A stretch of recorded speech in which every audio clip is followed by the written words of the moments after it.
తెలంగాణ రాష్ట్రంలో అయితే దినదినానికి సమస్యల మయం ఎక్కువైపోతున్నదిలా. ఎందుకంటే నిన్నగాక మొన్న ఆర్టీసీ డ్రైవర్ అన్నలు రోడెక్కిరు. అదేవిధంగా డ్రైవర్ శంకర్ అన్న కూడా అగ్నికి ఆవుతైపోయిండు. ఇక దీని తర్వాత హైదరాబాద్లో అయితే రోడెక్కిరట ఆటో డ్రైవర్ అన్నలు. ఇక నిన్ననైతే ఆర్టీసీ డ్రైవర్లు రోడెక్కితే ఇవాళనైతే ఆటో డ్రైవర్లు రోడెక్కి ఎంజే మార్కెట్ చౌరస్తాలో ఉన్నటువంటి ఆటో డ్రైవర్లు అయితే నిరసన తెలిపిరులా. ఇక డీజిల్ పోసుకొని ఆత్మహత్య యత్నం చేసుకుంటాము అని వాళ్ళైతే అన్నారు. ఆటో డ్రైవర్ల మెయిన్ ఏంటిదంటే మీటర్ల మీదనైతే ఛార్జీలు పెంచడంతో పాటు జిల్లా ఆటోలనైతే హైదరాబాద్లకు అస్సలకే రానియొద్దు అని వాళ్ళ డిమాండ్లు అయితే చెప్తున్నారు.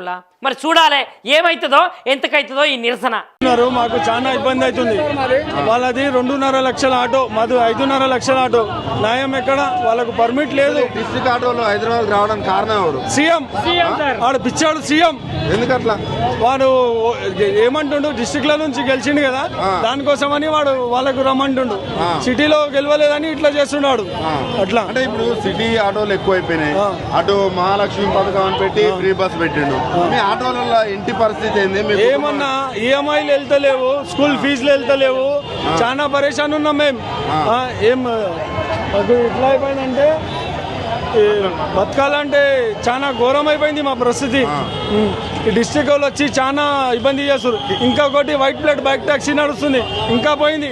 ఈడొచ్చి ఫ్రీ బస్ అన్నాడు, ఇంకా మొత్తం రోడ్డు మీద బచ్చం అడిగేటట్టు చేసేస్తుండే. వాడేమి ఇస్తాడా? వాడి దగ్గర ఏమనంటే మా దగ్గర పైసలు లేవంటుండు. 12,000 ఇస్తే ఏమైంది? డైలీ ఒక చాయ్ పైసలు కాదు మాకు. మేము వచ్చి ఒక పాన్ గుట్కా తింటే, చాయ్ తింటేనే 50 రూపాయలు అయిపోతాయి. రాహుల్ గాంధీ కూడా మీ ఆటోలలో తిరిగిండు, రేవంత్ రెడ్డి తిరిగిండు. వాళ్ళకు అవసరం ఉంది. మహిళలకేమో 6,000 మిగులుతారని నెలకు అంటున్నారు. అసలు ఎట్లా? కేసీఆర్ ఉన్నప్పుడు కొంచెం మంచిగా ఉంటే మాకు ఇంత ప్రాబ్లం లేకుంటే. ఇక్కడ వచ్చినప్పటి నుంచి డిస్ట్రిక్ట్ ఆటోలు వచ్చినాయి, ఎక్కువ బైక్ టాక్సీలు ఎక్కువ అయినాయి. పోలీసు వాళ్ళు కూడా బైక్ టాక్సీ నడిపిస్తున్నారు చాలా మంది. ఒక బంజారా హిల్స్ పోలీసు వాడు పోతుంటే ఒక ప్యాసింజర్ పోలీసు వాళ్ళు ఇద్దరు చనిపోయినారు. పరిస్థితి ఎట్లా ఉంది? ఎట్లా ఏం చేయాలి ఇప్పుడు? నైట్ 8 గంటలకు లైన్ లో నిల్చుంటే ఉదయం 6:30 7 అవుతుంది. డాడీ ఎక్కడున్నా ఇంతవరకు రాలేదంటే నేను లైన్ లో ఉన్నమ్మా, గ్యాస్ వేపించుకుంటున్నట్టు ఏడుపు వచ్చేసింది నాకు. ఏడుపు వచ్చేసింది నాకు. అమ్మా ఇంకా ఆకలి అవుతుందమ్మా, ఇంకా రాలేదు, నేను లైన్ లో ఉన్నా అంటే ఏడుపు వచ్చేసింది. ఎవరు చెప్పుకోవాలమ్మా బాధ? చెప్పండి. ఇంత చూస్తలేరా మా బాధలు? మా కన్నీళ్ళు తోడువారా? నిన్న మొన్న ఆర్టీసీ వాళ్ళు మాట్లాడుకోరు, మంత్రులు అందరి గురించి మాట్లాడరు. మా దగ్గరకు వచ్చి మాట్లాడరా? మీ మన్మన్ దగ్గర ఫుట్బాల్ ఆడడానికే నీకు టైం ఉంది, కానీ పేదల బతుకులు మీరు చూడవా రేవంత్ రెడ్డి గారు అని అంటున్నాం మేము.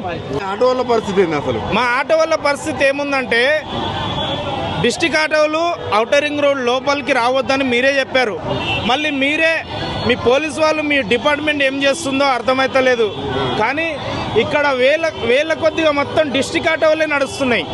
డిస్ట్రిక్ట్ ఆటోలు గతంలో బాగుండే, అప్పుడు మంచిగా ఉండే. కేసీఆర్ ఉన్నప్పుడు ఆయన దేవుళ్ళాక ఆదుకున్నాడు. కానీ ఆయన పీక్నెస్ మాఫీ చేసిండు ఆటో వాళ్ళకి.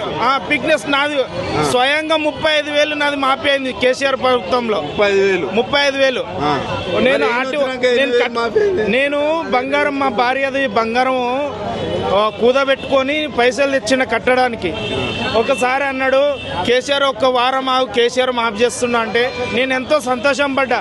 కానీ రేవంత్ రెడ్డి గారు ఇట్లా మొత్తం రోడ్డున పడేసిండు మమ్మల్ని. కానీ చాలా బాధాకరం ఇది. డిస్ట్రిక్ట్ ఆటోలు రావద్దు.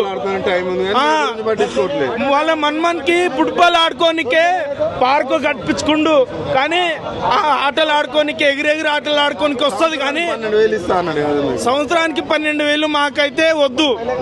ఆ సిటీలో ఉన్న ఆటోలు సిటీలోకి రావద్దు. అది బయట డిస్ట్రిక్ట్ ఆటోలు బయట లోపలికి రావద్దు. 12,000 ఇవ్వకుంటే రావద్దు అంతే. మేము ఎంతో అంత 10-20 నడిపించుకుంటాము. కానీ రాహుల్ గాంధీ కూడా వచ్చింది. రాహుల్ గాంధీ పెద్ద చోరు, పెద్ద మాట్లాడతాడు. ఏదో రాష్ట్రం అంతా నేనే ఇది చేస్తున్నా అన్నట్టు మాట్లాడిండు. కానీ ఆ మాట మీద రేవంత్ రెడ్డి అన్న నిల్చోలేదు, రాహుల్ గాంధీ కూడా నిల్చోలేదు. మరీ బాధాకరం. ఇవన్నీ ఎందుకు చెప్తారు? పనికిరాని మాటలు మాట్లాడొద్దు, పనికొచ్చే మాటలు మళ్ళీ జిహెచ్ఎంసీ కావచ్చు, ఈ ఎలక్షన్లలో ఓట్లు వేసే పరిస్థితి ఉంది. ఓట్లు పడేది కాదు అక్కడ. మళ్ళీ ఆటో నడుపు మా లెక్క మా బతికే అవుతుంది రేవంత్ రెడ్డికి. రాను ముందు మా బతికే అవుతుంది, వచ్చి ఆటో నడుపుకునే అంత పరిస్థితి వస్తుంది. రాళ్లతో కొడతారు ప్రజలు, రాళ్లతో కొడతారు. మొత్తం రోడ్ ఎక్కిరు ఇప్పుడు. విన్నారు, అందరికి అర్థమైపోయింది ఈ రేవంత్ రెడ్డి ఎలా చేస్తున్నాడు అనేది ప్రతి ఒక్కరికి అర్థమైపోయింది. ఉదయంకి వెళ్ళి అయితే నిన్న మొన్ననే చెప్పినాం స్ట్రైక్ ఉంది, ఆటోల స్ట్రైక్ అని. అయినా ఈ పోలీసు వాళ్ళు ఏం చేసిరంటే ఇక్కడ ధర్నా చేసుకుంటూ ఉంటే అక్కడ నుంచి ఎవరో పెద్ద సార్ వచ్చిండు, అందరిని ఇట్లా లాక్కొని పోతుండు గల్లలు పట్టుకొని. ఎందుకు ధర్నా చేస్తారు అంటే మా బాధ చెప్పుకోనికే మేము ధర్నా చేసుకుంటున్నాం. ఇక్కడ ప్రజాపాలన ఎక్కడైనా ధర్నా చేసుకోవచ్చు అన్నారు. రేవంత్ రెడ్డి అన్నాడు వచ్చిన మరుసటి రోజే అక్కడ ఏది కంచెలు బద్దలు పగిలినాయి అన్నాడు. ధర్నా ఎక్కడైనా ధర్నా చేసుకోవచ్చు అన్నాడు. ఇది ఎక్కడ ఇది మన ఒక చౌరస్తా చూసుకొని, చౌరస్తా ఇది మోజా మార్కెట్ చౌరస్తా దగ్గర మేము ధర్నా చేసుకోనికే మేము ఆగినాం, మా బాధ చెప్పుకోనికే మేము ఆగినాం. ఆగితే ఆ సార్ పోలీసు వాళ్ళు వచ్చి మొత్తం అందరినీ ఒక 100 నుంచి 200 మందిని ఇట్లా బంధించి ఆటో వాళ్ళను మొత్తం రోడ్డు నుంచి ఇక్కడ మొత్తం నూకేసారు. మేము అన్నం పట్టుకొని ఆకన్నారు. మాకు చాలా ఇబ్బంది అవుతుంది. వాళ్ళది 2.5 లక్షల ఆటో, మాది 5.5 లక్షల ఆటో. న్యాయం ఎక్కడ? వాళ్ళకు పర్మిట్ లేదు. డిస్ట్రిక్ట్ ఆటోలో హైదరాబాద్ రావడానికి కారణం ఎవరు? సీఎం. వాడు పిచ్చాడు సీఎం. ఎందుకట్లా? వాడు ఏమంటుండు, డిస్ట్రిక్ట్ లో నుంచి గెలిచిండు కదా, దానికోసమని వాడు వాళ్ళకు రమ్మంటుండు. సిటీలో గెలవలేదని ఇట్లా చేస్తున్నాడు. అట్లా అంటే ఇప్పుడు సిటీ ఆటోలు ఎక్కువైపోయినాయి. అటు మహాలక్ష్మి పథకం అని పెట్టి ఫ్రీ బస్ పెట్టిండు. మీ ఆటోలలో ఇంటి పరిస్థితి ఏంది? ఏమన్నా ఈఎంఐలు వెళ్తలేవు, స్కూల్ ఫీజులు వెళ్తలేవు, చాలా పరేషాన్ ఉన్నాం మేము. ఏం మాకు ఇట్లా అయిపోయిందంటే బతకాలంటే చాలా ఘోరం అయిపోయింది మా పరిస్థితి. ఈ డిస్ట్రిక్ట్ వాళ్ళు వచ్చి చాలా ఇబ్బంది చేస్తారు. ఇంకొకటి వైట్ ప్లేట్ బైక్ టాక్సీ నడుస్తుంది, ఇంకా పోయింది. ఈడొచ్చి ఫ్రీ బస్ అన్నాడు, ఇంకా మొత్తం రోడ్డు మీద బచ్చం అడిగేటట్టు చేసేస్తుండే. వాడేమి ఇస్తాడా? వాడి దగ్గర ఏమనంటే మా దగ్గర పైసలు లేవంటుండు. 12,000 ఇస్తే ఏమైంది? డైలీ ఒక చాయ్ పైసలు కాదు మాకు.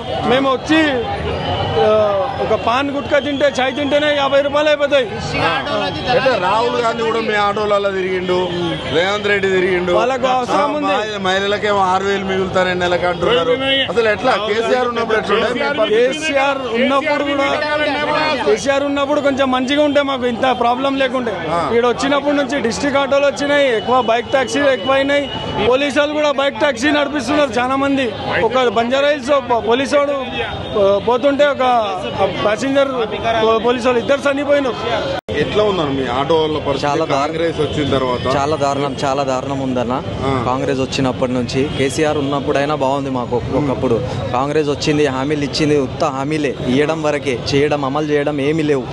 అంతే. అంటే మీకు ఫ్రీ బస్ చాలా ఎఫెక్ట్ పడింది మాకు, చాలా ఎఫెక్ట్ పడింది. అంటే ఎట్లా రోజుకి ఎంత సంపాదిస్తారు? గతంలో ఎంత సంపాదించేది, ఇప్పుడు ఇంతకు ముందు 1000-1200 చేసేవాళ్ళం. ఇప్పుడైతే 400-500 అవ్వడం కూడా చాలా కష్టం మీద, అతి కష్టం మీద. మళ్ళీ అది మా బాధ అదే. సిటీలో 400-500తో ఎట్లా బతుకుతాం? బతకలేం, చాలా ఇబ్బంది అవుతుంది. 12,000 ఇస్తాము ఏం లేదు, ఉత్త హామీలు అవి. ఎలక్షన్ ఓటు కావాలి కదా, అప్పుడు చెప్తాం, ఏమైనా చెప్తాం. 90 చెప్తాం మేము, ఓటు కావాలి కదా. ఇప్పుడు అవసరం లేదా ఓటు? ఇప్పుడు రోడ్డు మీదకి దిగినాం మేము, అవసరం లేదా మా ఓటు? పట్టించుకుంటారు. నేను చెప్తున్నా కదా అన్న, మాకు ఓటు ఉంటేనే మేము అవసరం వస్తాం. ఓటులు లేకపోతే ఎలక్షన్స్ అంతే, అన్నీ అంటారన్నా. వచ్చింది మార్పు చూడండి, గెలిచినట్టు అయిపోయింది. రోడ్డు మీదకి వచ్చినాం కదా, మార్పు వచ్చింది. చూడండి మార్పు ఎంత బాగుంది చూడండి. ఇంకా వచ్చింది, అస్సలు అనుకోలేము. మేమైతే అస్సలే అనుకోలేము. మా పిల్లలతో సహా మా ఫ్యామిలీలో అంతా రోడ్డు మీదకి వచ్చే పరిస్థితులు అలా ఉన్నాయి. ఇప్పుడు ఎగ్జామ్స్ అయినాయి మొన్న, ఫీజులు కట్టలేక మాకు పిల్లలకు ఇంట్లో కూర్చోబెట్టుకున్నాం మేము. వేళ్ళకు వేలు అయిపోయింది. ఇయర్ అయిపోయింది, ఎగ్జామ్స్ అయిపోయినాయి, ఫీజులు కట్టలేక ఎగ్జామ్స్ ఆగిపోయింది. చదువు ఆగిపోయింది. ఇంట్లో కూర్చోబెట్టుకున్నాం. ఏం చేయాలి? పరిస్థితులు అట్లున్నాయి. స్కూల్ వాళ్ళు చూస్తేనేమో వేలకు వేలు ఫీజులు, వేలకు వేలు ఎక్కడి నుంచి తెచ్చి ఎవ్వరు మంత్రి మళ్ళీ రేవంత్ రెడ్డి మళ్ళీ రేవంత్ రెడ్డే మంచోడు. చూడండి ఎట్లుంది లోకం ఇది. మీ పథకాలు మీకు అవసరం లేదన్న, అవసరం లేదు మాకు పథకాలు అవసరం లేదు, అవసరమే లేదు. సంవత్సరానికి 12,000 అన్న ఇస్తే నెలకు 1,000 రూపాయలు ఏం చేయాలి మేము? నెలకు 1,000 రూపాయలు అస్సలే అస్సలే. మేము ప్రచారం చేస్తాం పబ్లిక్ కి. మా ఆటోలో ప్యాసింజర్ ఎక్కుతారు కదా, కాంగ్రెస్ కి ఓటు వేయొద్దు అని చెప్పేసి ప్రచారం చేస్తాం. ఇప్పుడు అప్పుడప్పుడు మీరు ఆటోలలో డిస్కస్ చేస్తాం. అదే వాళ్ళు ఏమంటా ఉంటారు, అడుగుతారు ఎట్లుంది ప్రభుత్వం ఎట్లుంది అని చెప్పేసి అడుగుతారు. ఎక్కడెక్కడ నుంచో వస్తారు, కర్ణాటక వాళ్ళు, మహారాష్ట్ర వాళ్ళు, అదర్ స్టేట్ వాళ్ళు వస్తారు. వచ్చి మీ తెలంగాణలో ప్రభుత్వం ఎట్లుంది, ఏం పని చేస్తుందని మమ్మల్ని అడుగుతారు. మేము అప్పుడు చెప్తాం. ఎలక్షన్స్ మళ్ళీ వస్తాయి, ఇప్పుడు రేపో మాపో మున్సిపల్ ఇది ఎలక్షన్స్ ఉంటాయి హైదరాబాద్ లో, అప్పుడు మేము చెప్తాం. ఇంటోళ్ళ కంటే ముఖ్యం కాదు కదా. నా పిల్లలని నేను స్కూల్ మానిపించుకొని ఇంట్లో కూర్చోబెట్టుకున్నా, నా ఫ్యామిలీ ముంగట నా పరువు పోలేదా? పోయినట్టే కదా. మహిళల్ని 1,00,00,000 మందిని కోటీశ్వరాలు చేస్తా, లోన్లు ఇస్తా, అన్న అంతా ఉత్త మాటలే. ఇదిగోండి మహాలక్ష్మి పథకం అన్నారు, ఆడోళ్ళకి ఫ్రీ చేసినారు. బస్ మీద జెంట్స్కి ఏమో 20, 30, 40 రూపాయలు టికెట్ పెంచేసారు. ఏం లాభం వచ్చింది? మా ఆడోళ్ళు సరే వాళ్ళకు ఉంది పథకం, వాళ్ళు ఎక్కుతూనే వెళ్తున్నారు. ఇప్పుడు మేము బస్సు ఎక్కితే మా నుంచి అయితే డబల్ గుంజుకుంటున్నారు కదా. పబ్లిక్ అది అర్థం కావాలన్నా వద్దా? అది అర్థం చేసుకోండి పబ్లిక్.